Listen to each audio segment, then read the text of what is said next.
Hello students, free study room में आप सभी का स्वागत है। आज से हम कक्षा 10वीं की गणित पढ़ने जा रहे हैं, जो कि बेसिकली हिंदी मीडियम के स्टूडेंट्स के लिए है। आज का हमारा गणित का पहला चैप्टर है वास्तविक संख्याएं, जिसे हम इंग्लिश में रियल नंबर्स बोलते हैं। संख्या वाला चैप्टर हम बहुत पहले से पढ़ते आ रहे हैं। हमने कक्षा 8वीं में परिमेय संख्या के बारे में पढ़ा, कक्षा 9वीं में संख्या पद्धति के बारे में पढ़ा और कक्षा 10वीं में वास्तविक संख्या, जिसका हमारा पहला टॉपिक है यूक्लिड विभाजन प्रमेय का। यूक्लिड विभाजन प्रमेय का पढ़ने से पहले हम पिछली कक्षा 9वीं की संख्या पद्धति को एक बार रिवाइज कर लेते हैं, क्योंकि वो सारी चीज हमारे लिए बहुत काम में आने वाली हैं। ठीक है, तो चलते हैं, 2 से 3 मिनट का रिवीजन है, पहले उसको रिवाइज करते हैं, उसके बाद हम अपना टॉपिक यूक्लिड विभाजन प्रमेय का को आगे करेंगे, आगे पढ़ेंगे।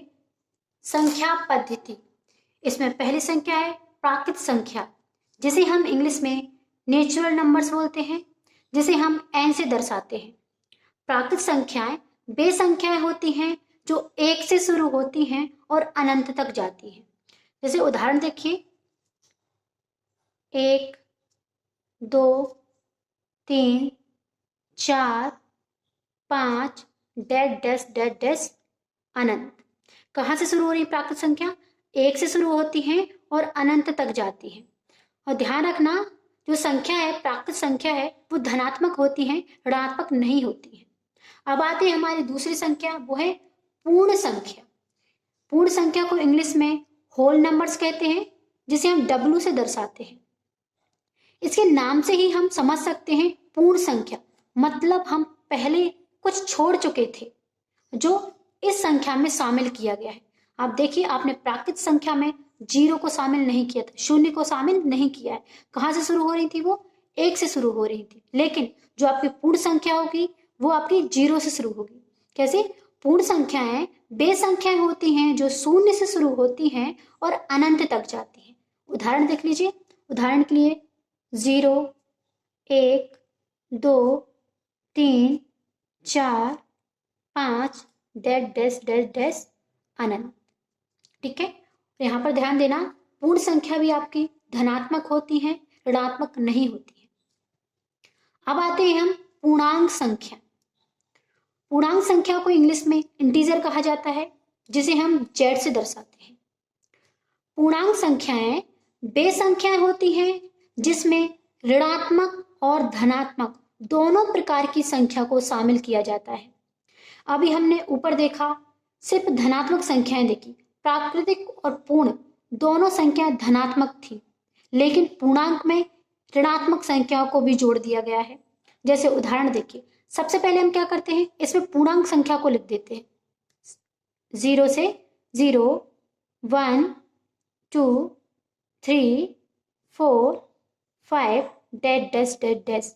अब इस साइड -1, -2, -3, -4 डैश डैश डैश। इस साइड भी अनंत तक जाएंगी और इस साइड भी अनंत तक जाएंगी।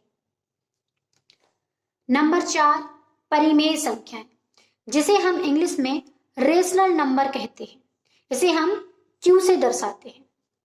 परिमेय संख्या वे संख्याएं होती हैं जिसे हम P/Q के रूप में लिख सकते हैं या अंश/हर के रूप में लिख सकते हैं, उसे हम परिमेय संख्या कहते हैं। याद रखना, जो परिमेय संख्या में P और Q होता है वो पूर्णांक होते हैं, मतलब आप P और Q की जगह पर कोई भी पूर्णांक लिख सकते हैं। जैसे कि यहाँ पर उदाहरण देखिए, मैंने उदाहरण में आपको बहुत सारी चीजें लिखी हैं। देखिए यहाँ पर मैंने क्या, 6/3। 6 क्या है आपका? एक पूर्णांक है, और 3 क्या है आपका? ये भी पूर्णांक है, और एक किस फॉर्म में लिखा हुआ है? P/Q के फॉर्म में लिखा हुआ है। तो ये क्या हुआ आपका? परिमेय संख्या है। आपकी जितनी भी पूर्णांक संख्या है वो सभी परिमेय संख्या है। अब आप बोलेंगे कैसे? परिमेय संख्या के लिए तो P/Q का फॉर्म चाहिए, तो आप पूर्णांक संख्या के नीचे 1 तो लगा ही सकते हैं। सारी पूर्णांक संख्या के नीचे यदि आप 1 लगा देते हैं तो क्या उसमें कोई फर्क पड़ेगा? यदि हम किसी संख्या में 1 से भाग देते हैं तो वही संख्या बचती है जो थी। ठीक है, तो आप 1 लगाएंगे तो वो क्या हो जाएगी, p/q के फॉर्म में हो जाएगी, तो वो क्या कहलाएगी, परिमेय संख्या। ठीक है, अब यहाँ पर आप एक नोट पर ध्यान दीजिए, जो मैंने आपको नोट लिखा है यहाँ पर, q बराबर 0 नहीं है। क्यों नहीं है? यदि आप q बराबर 0 रखते हैं, यहाँ पर मैं यदि 0 रख दूं और 0 से भाग दूं तो क्या होगा, वो अनंत बन जाएगी और अनंत का कोई हल नहीं होता, इसलिए q बराबर 0 नहीं रख सकते। अब आते हैं, आपने बहुत सारी संख्याएं दशमलव में देखी होंगी, तो दशमलव वाली जो संख्या होती है वो भी परिमेय संख्याओं में आती है, लेकिन कौन सी संख्या परिमेय संख्याओं में आती है मैं आपको बता देती हूँ। जो संख्याएं फिक्स हो, जिसका मान फिक्स हो, वह संख्या परिमेय संख्याओं में आती है। जैसे आप देखिए, मैंने यहाँ पर लिखा हुआ है 2.5। अब ये 2.5 ही है, इसके आगे कुछ भी नहीं है, मतलब इसका मान फिक्स है, ये इतना ही है, तो ये क्या है, परिमेय संख्या। इसको यदि मैं लिखना चाहूं तो क्या लिख सकते हैं हम, इसके नीचे कितना आ जाएगा, 10.0 आ जाएगा, इसको काटेंगे, यदि 5 से काटते हैं तो कितना आएगा, 5/2 आएगा, तो ये क्या है, p/q के फॉर्म में है, ये क्या है, आपकी परिमेय संख्या है। ठीक है, ए भी फिक्स है, ए भी परिमेय संख्या है, लेकिन यहाँ पर देखिए मैंने एक और वैल्यू लिखी है, 2.533127 मतलब ये चली जा रही है, यहाँ पर अभी ये वैल्यू रुकी नहीं है, मतलब कि इसका मान फिक्स नहीं है, इसलिए यह परिमेय संख्याओं में नहीं गिनी जाएगी। ठीक है, अब चलते हैं हम अपरिमेय संख्याओं पर। अपरिमेय संख्याओं को इंग्लिश में इनरैशनल नंबर कहा जाता है, जिसे हम q डैश या q कॉम्प्लीमेंट के नाम से जानते हैं, मतलब दर्शाते हैं। अपरिमेय संख्या वे संख्याएं होती हैं जिसे हम p/q के रूप में ना लिख सकें, या जिसे हम अंश बटे हर के रूप में नहीं लिख सकते, उसे हम अपरिमेय संख्या कहते हैं। उदाहरण देखिए, मैंने आपको यहाँ पर उदाहरण लिखे हुए हैं, √2, √5, √6 डैश और भी लिख सकते हैं आप। ठीक है, ये क्या है, आपके अपरिमेय संख्या। अब आप बोलेंगे नहीं, हम तो इसको भी परिमेय संख्या लिख सकते हैं, इसके नीचे 1 लगा देंगे, जैसे पूर्णांक के नीचे लगाया तो ये भी परिमेय संख्या बन जाएगी। नहीं, चलो लगा के देखते हैं। मैंने इसके नीचे सभी के नीचे 1 लगा दिया। अब ध्यान से देखिए, यहाँ पर आपका 1 तो पूर्णांक है, लेकिन क्या √2 जो है, क्या वो आपका पूर्णांक है? हमने जो पूर्णांक संख्याएं पढ़ी हैं उसमें ऐसी कोई भी संख्या नहीं है जिसके ऊपर रूट लगा हो। ठीक है, तो ये पूर्णांक नहीं है, नीचे वाला तो पूर्णांक है लेकिन ऊपर वाला पूर्णांक नहीं है, लेकिन परिमेय संख्या में दोनों पूर्णांक होने चाहिए, इसलिए ये क्या है, अपरिमेय संख्या है। ठीक है, आपने पाई, जो पाई है उसको भी अपरिमेय संख्या की श्रेणी में रखा गया है। अब आप बोलेंगे कि हमने तो पाई की वैल्यू 22/7 पढ़ी है, तो वो परिमेय संख्या में आएगा? नहीं, जो पाई की जो वैल्यू है 22/7 वो लगभग है कि 22/7 है, वो फिक्स नहीं है। पाई की वैल्यू जो है वो फिक्स नहीं है 22/7, इसलिए इसे अपरिमेय संख्याओं के श्रेणी में रखा गया है। अब देखिए, अब पाई की वैल्यू क्या है, देखना, पाई की वैल्यू जो लिखते हैं हम उसको क्या लिखते हैं, 3.14159265897 ये चलती जा रही है। यहाँ पर पाई की वैल्यू फिक्स नहीं है, इसलिए इसे क्या बोलते हैं, अपरिमेय संख्या बोलते हैं। अब आते हैं हम वास्तविक संख्या। वास्तविक संख्या को इंग्लिश में रियल नंबर्स बोलते हैं, जिसे हम r से दर्शाते हैं। अभी तक आपने जितनी भी संख्याएं पढ़ी हैं, संख्या पद्धति में जितनी भी संख्याएं पढ़ी हैं आपने, परिमेय, अपरिमेय, प्राकृतिक, पूर्ण, पूर्णांक, सभी आपकी वास्तविक संख्याओं में आती है। हमने संख्या पद्धति को समझ लिया है, परिमेय, अपरिमेय, पूर्णांक, पूर्ण, प्राकृतिक संख्या क्या होती हैं। अब हम चलते हैं अपने मोस्ट इंपोर्टेंट टॉपिक यूक्लिड विभाजन प्रमेय का, जिसमें बहुत सारे स्टूडेंट फंस जाते हैं। यूक्लिड विभाजन प्रमेय को समझने के लिए हम कुछ भाग देंगे जो हम पहली क्लास, दूसरी क्लास से करते आ रहे हैं। उन्हीं भागों से हम यूक्लिड विभाजन प्रमेय को बहुत अच्छी तरीके से समझेंगे, सरल तरीके से। चलिए हम कुछ वैल्यू ले लेते हैं कुछ भी ले सकते हैं आप। मैं यहाँ पर 20 ले रही हूँ, यहाँ पर मैंने 9 ले लिया, यहाँ पर 11 लेती हूँ, यहाँ पर मैंने 2 लिया है। अब इसमें भाग देते हैं। 20 में मैं 5 का भाग दे रही हूँ, इसमें 5 का भाग देंगे तो कितनी बार जाएगा? 4 बार 20 आएगा, यहाँ पर 0 बचेगा। अब यहाँ पर 9 में 3 से भाग दे रही हूँ, कितनी बार जाएगा? 3 बार जाएगा, 9 आएगा, 0 आ जाएगा। इसमें हम 2 से भाग देते हैं, कितनी बार जाएगा? 5 बार, 10 बचेगा, 10 आएगा यहाँ पर 1 बचा। इसमें हम 3 से भाग देते हैं, 3 से भाग देंगे 2 में तो भाग नहीं जाएगा, इसलिए यहाँ पर 0, यहाँ पर भी 0 आ जाएगा तो 20 हो जाएगा।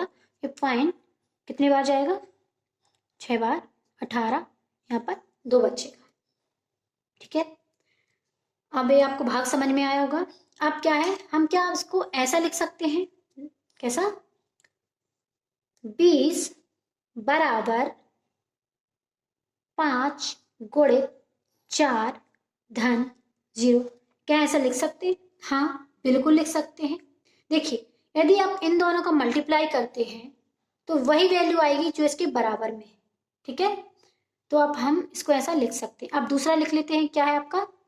9 बराबर 3 गुणित 3 धन 0। तीसरा क्या है? 11 बराबर 2 गुणित 5 धन 1। और चौथा क्या है? 2 बराबर 3 गुणित 0 धन 2। ठीक है, इतना लिखा। अब ध्यान देना, जिससे हम भाग देते हैं उसे क्या कहा जाता है? उसे कहा जाता है भाजक। और जिसमें भाग दे रहे हैं, मतलब जिसमें भाग जा रहा है, उसे बोलते हैं भाज्य। और जितने बार भाग गया है उसे बोलते हैं भागफल। और भाग देने के बाद जितना बचा है उसे बोलते हैं शेषफल। क्या बोलते हैं? शेषफल। अब इसी को हम नीचे भी लिख सकते हैं। क्या लिख सकते हैं? 20 क्या है आपका? भाज्य। यहां पर हमने क्या लिखा है? भाज्य। बराबर 5 क्या है आपका? भाजक। गुणित 4 क्या है आपका? भागफल। धन 0 क्या है आपका? शेषफल। ठीक है, यह समझ में आया। अब यहां पर देखना, जो आपका भाजक है उसे हम b से दर्शाते हैं, और जो आपका भाज्य है उसे a से दर्शाया जाता है, और जो भागफल है उसे q से दर्शाते हैं, और जो शेषफल है उसे r से दर्शाया जाता है। इसी को हम नीचे भी लिख सकते हैं। देखिए, भाज्य को हमने किससे दर्शाया है? a से। बराबर भाजक को किससे दर्शाया है? b से। भागफल को किससे दर्शाया है? q से। और शेषफल को किससे दर्शाया है? r से। यही होता है आपका यूक्लिड विभाजन प्रमेय का सूत्र। यहां पर आप एक बात ध्यान रखना, जो आपका शेषफल है r है, वो कभी भी भाजक से बड़ा नहीं होगा। यदि आपका शेषफल भाजक से बड़ा है, मतलब कि आपने अभी पूरा भाग नहीं दिया है। मान लीजिए, यदि आपका शेषफल 6 है और आपका भाजक 5 है, मतलब कि अभी एक बार और भाग जाएगा। ठीक है, तो किसी भी कंडीशन में आपका जो r है, शेषफल है, वो भाजक से बड़ा नहीं हो सकता। लेकिन 0 हो सकता है, 0 से बड़ा भी हो सकता है, लेकिन भाजक से बड़ा नहीं होगा। उसको कैसे लिखेंगे? r बड़ा है, बराबर है 0 से और छोटा है b से। ठीक है,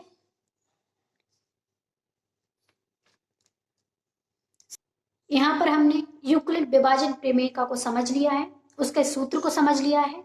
अब चलते हैं किताब की भाषा की ओर, एक बार उसको भी समझ लेते हैं। उसमें क्या लिखा हुआ है? इसमें लिखा है यूक्लिड विभाजन प्रमेय के अनुसार दो धनात्मक पूर्णांक a तथा b दिए रहने पर ऐसी अद्वितीय पूर्णांक संख्याएं q तथा r विद्यमान हैं कि a बराबर b q धन r, और यहाँ पर लिखा है 0 छोटा है, बराबर है r से और r छोटा है b से। यहाँ पर ध्यान देना, उन्होंने क्या कहा है? दो धनात्मक पूर्णांक a तथा b, मतलब आपके जो भाज्य और भाजक हैं a और b, वो धनात्मक रहेंगे, वो ऋणात्मक नहीं हो सकते। फिर उन्होंने बोला है ऐसी अद्वितीय पूर्णांक संख्याएं q तथा r विद्यमान है। यहाँ पर q और r का मान कुछ भी हो सकता है।